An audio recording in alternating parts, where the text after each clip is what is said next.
बिजली पंचायत में पहुंचे बिजली कर्मचारियों, उपभोक्ताओं एवं किसानों ने योगी सरकार से की निजीकरण के फैसले पर पुनर्विचार करने की मांग। उत्तर प्रदेश के प्रयागराज में आयोजित हुई बिजली पंचायत में प्रदेश के मुख्यमंत्री योगी आदित्यनाथ से अपील की गई कि वे बिजली के निजीकरण का पावर कारपोरेशन का प्रस्ताव आम उपभोक्ताओं और किसानों के हित में वापस लें। प्रयागराज के जॉर्ज टाउन में आज हुई बिजली पंचायत में भारी भीड़ उमड़ पड़ी। हजारों की संख्या में बिजली कर्मचारी, अभियंता और उपभोक्ता सम्मिलित हुए। संयुक्त किसान मोर्चा और अखिल भारतीय किसान सभा के लोग बड़ी संख्या में बिजली पंचायत में पहुंचे। बिजली पंचायत में निजीकरण के विरोध में करो या मरो की भावना से निर्णायक संघर्ष का निर्णय लिया गया।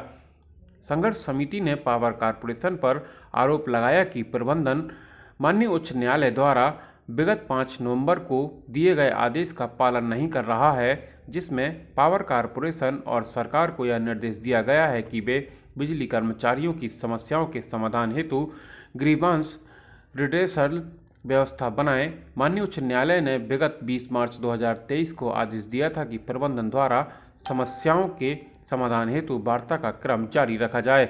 संघर्ष समिति ने कहा कि प्रयागराज में आज यह कहते हुए बड़े ही अफसोस हो रहा है कि पावर कारपोरेशन प्रबंधन ने निजीकरण से होने वाली समस्याओं पर आज तक बार बार अनुरोध के बावजूद संघर्ष समिति से कोई वार्ता नहीं की है।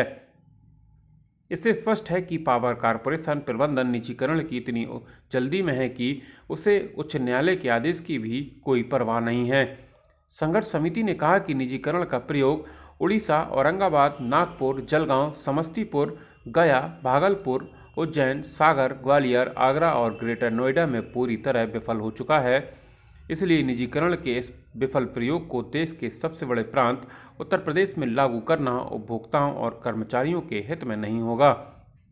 पावर कॉर्पोरेशन के द्वारा 42 जनपदों के बिजली के वितरण व्यवस्था में निजीकरण का प्रस्ताव पास किया था। उसी के विरोध में हम लोग जगह जगह बिजली पंचायतें कर रहे हैं। ये बिजली पंचायत है, पंचायत में बिजली कर्मचारी भी है, संविदा कर्मचारी, अभियंता भी है, उसके साथ किसान और उपभोक्ता भी है। आप देख रहे हैं कि बिजली के निजीकरण से सबसे ज़्यादा प्रभाव जो पड़ेगा वो उपभोक्ता को पड़ेगा, क्योंकि अभी टाटा मुंबई है, मुंबई में टाटा पावर दे रहा है, उसका जो 15.5 रुपये 16 रुपये पर यूनिट का बिजली है, और जबकि हमारे यहाँ घरेलू का अधिकतम 6.5 रुपया है। तो सरकारी क्षेत्र की बिजली सस्ती है, प्राइवेट की बहुत महंगी है। तो सबसे ज़्यादा का जो डाका पड़ेगा वो गरीब उपभोक्ता की जेब से पड़ना है। पूर्वांचल की जनता सबसे गरीब है पूरे प्रदेश में, और दक्षिणांचल का जो बुंदेलखंड एरिया है वहाँ पे भी जनता सबसे गरीब है। तो अगर इस स्थिति में अगर 42 जनपदों का निजीकरण हो जाएगा तो कहीं ना कहीं जो अपने अभी 3.5 करोड़ उपभोक्ताओं को बिजली देने का काम किया है, घर घर शोषण करने का काम किया है, वो सभी मैक्सिमम अधिकतम गरीब उपभोक्ताओं के घर पर लाइन टर्निंग में पहुँच जाएंगे। बिजली का जो है नहीं होगा, बल्ब नहीं चल पाएगा। और जो किसान हैं आज देख रहे हैं पूरे प्रदेश में अप्रैल 2023 से बिजली मुफ्त चल रही है पूरे प्रदेश में, लेकिन जो नोएडा पावर कंपनी लिमिटेड है, जो नोएडा में ग्रेटर नोएडा में बिजली दे रही है,